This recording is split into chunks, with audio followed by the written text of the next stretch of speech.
I've heard this comment a lot about my mother's Italian or my grandmother's Italian, and it reminded me of her cooking. Remle Colstock, R-E-M-L-E, that's Elmer spelled backwards. So that's my dad's name, that's my grandfather's name, and my great-grandfather's name. They're all Elmers. We've had a couple of trips to Italy in the last 2 years. We sampled a lot of restaurants and a lot of pastas, and I think simplicity would be the short answer to that one. Almost every restaurant I ate at, every pasta that I tasted, it was the pasta, the sauce, and cheese on top. It was just these three simple things, and if you just nail each component, it should be pretty simple for you. The spaghetti is the only pasta that we order. Everything else here is extruded or sheeted and hand-built in our basement.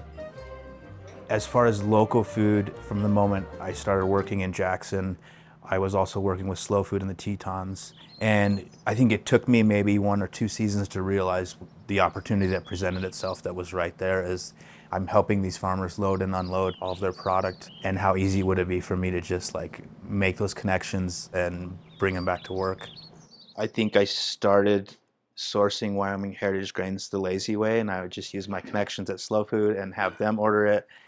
Slow Food in the Tetons is a chapter of Slow Food USA, and we kind of work in 3 areas. We work in local food commerce, we work in education, and in food access. Remle came on the scene maybe 10 years ago or so. He just came up to me and said, "Scott, I need some volunteer hours." He's been the through line of staff members in our People's Market for many years now, because what he does on his 1 day off from Glorietta is come and help run our weekly farmers market. This whole thing we're doing, it relies on relationships. And first and foremost, our relationships with the farmers and ranchers, and so we make sure that we're working with every one of those folks to help meet them where they are.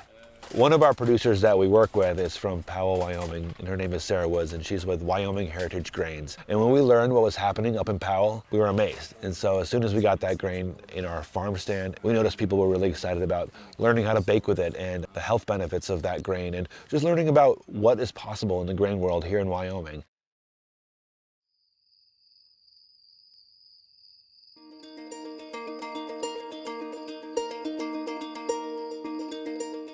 I'm Sarah Wood. I own and operate Wyoming Heritage Grains here in Powell, Wyoming. I am 5th generation farmer here in the Bighorn Basin. We have grown every commodity crop there is that has been successful in the Bighorn Basin, from corn, beans, peas, barley, alfalfa. I started digging into why people weren't able to tolerate, the current wheats that we have in the grocery store, what are considered gluten sensitive. So I started really researching into what was in the flour, how it was processed, and what has been lost from the commodity market. We had a huge diverse grain selection in the 1800s, and they started phasing those out in the 1950s. World War II ended, and we had to feed all these people. They wanted high yields because they wanted that loaf of bread milled and into a loaf of bread and out of the factory in 2 hours. That completely changed how our food system works. And so we've lost the diversity. But then you have a whole other set of issues. So there's gluten intolerance. And you can blame it on whatever, the hybridization, because every time you're adding a trait, it adds another gene.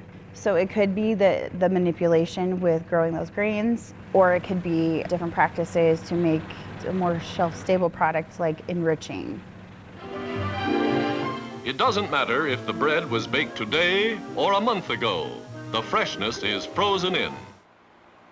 All the fresh oils, the fats, all the good stuff that makes a grain healthy for you, you're completely wiping that out to make it shelf stable. So then the government requires the companies to re-enrich it. And so there's a lot of people, they might not be gluten sensitive, but they might be resistant to folic acid. They're getting too much in their diet, and we're not supposed to have that. So it could be a lot of different things. Just putting it all together, what really makes a healthy plant is the soil health. So we have a no-till drill, which it just has little channels and it just cuts real shallow and then covers the seed back up. It's very minimally invasive. We're not plowing. The soil wants something there. It wants to be covered all the time. And that's basically what tilled soil is. It's an open wound.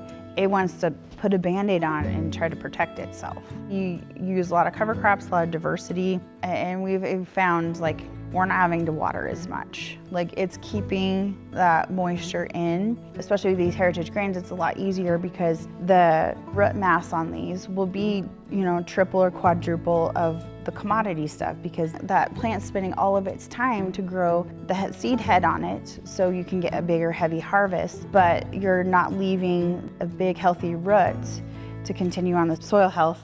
You have to take care of what's below ground so it can take care of what's above ground. One of the easiest comparisons is the heirloom tomatoes. So you have these old varieties that you can't compare the flavor. They're just out of this world, and that's just like the heritage grains. That's what we're really trying to do, is a whole package. I want something healthy that will actually nourish you.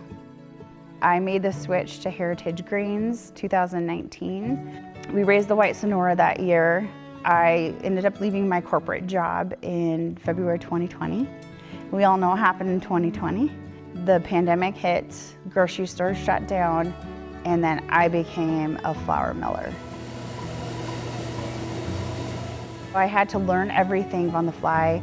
There's so many different dimensions to it, so many different parameters of what makes a great wheat and even better flour. We started with just one variety, the white Sonora, and there we have gone into 6 different varieties that we've grown here. They're so incredible of the diversity that they bring back to baking, different cooking. You're not trying to start with a blank canvas. You already have all the pieces to that great artwork there. It's just a matter of making it yours. I want something that can be consistent for home bakers as well as professional bakers.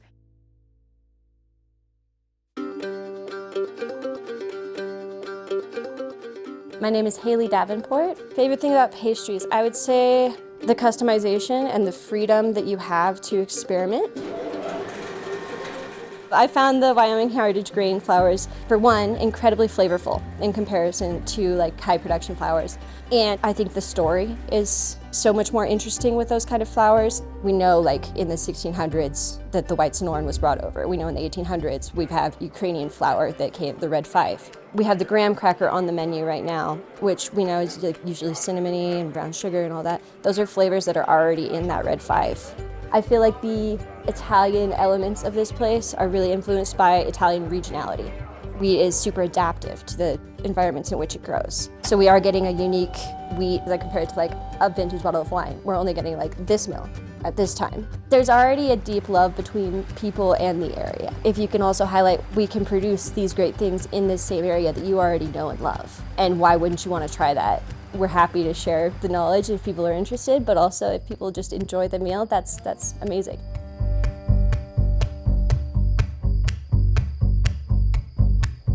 I think a plate of pasta is like a good way for people to just gather around the table. I think it brings people together, it starts conversations.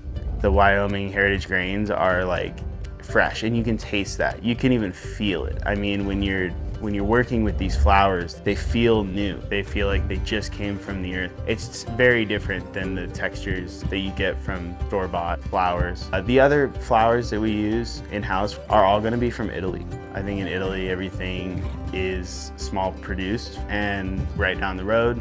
So being able to, again, mimic kind of what they're doing over there, we strive to get the freshest flours that we can, and it's a huge bonus that the Wyoming heritage grains taste amazing and that it's made here locally. I think the coolest thing is just preserving what was so long ago, just like having these heritage grains that if no one cared would have died out and gone away, and that's a little sad, preserving the past, and it's a beautiful thing. It's really nice working with Haley and Josh. They're becoming like true masters of their craft, right? And just kind of seeing them bringing the passion and attitude to the table every single day. That's what I really like about Glorietta. Obviously, Wyoming heritage grains has had a pretty big impact. I think the biggest thing was we started out small, right? Getting 3-pound bags. We're going like with 50, 150, 200 pounds. The more we order, the more we use, the bigger pipeline we can have to Jackson, the easier it is going to be for her to focus on those problems that she has. I think every chef baker should have a relationship with the farmer to truly know where your ingredients are coming from. You need to go out, you need to shake a farmer or rancher's hand and establish that bond that's been broken with the commodity markets. People are hungry for that relationship, they're hungry for that story. It's definitely strengthened communities, definitely strengthening the farming as well. Community food systems work is incredibly important for like social and economic and health reasons. There's so many reasons why to support it, but I guess I'd encourage everyone to think about what's underneath all of that. What is driving that? One of the things may be a deep desire to be a part of something that's bigger than yourself. And that may be a community, it may be a connection to the actual physical food, your hands in the garden, your hands pulling up food. It might be a connection to your kids or your parents or your grandparents through recipes or food culture or traditions. Food can create connections and create unity in so many ways.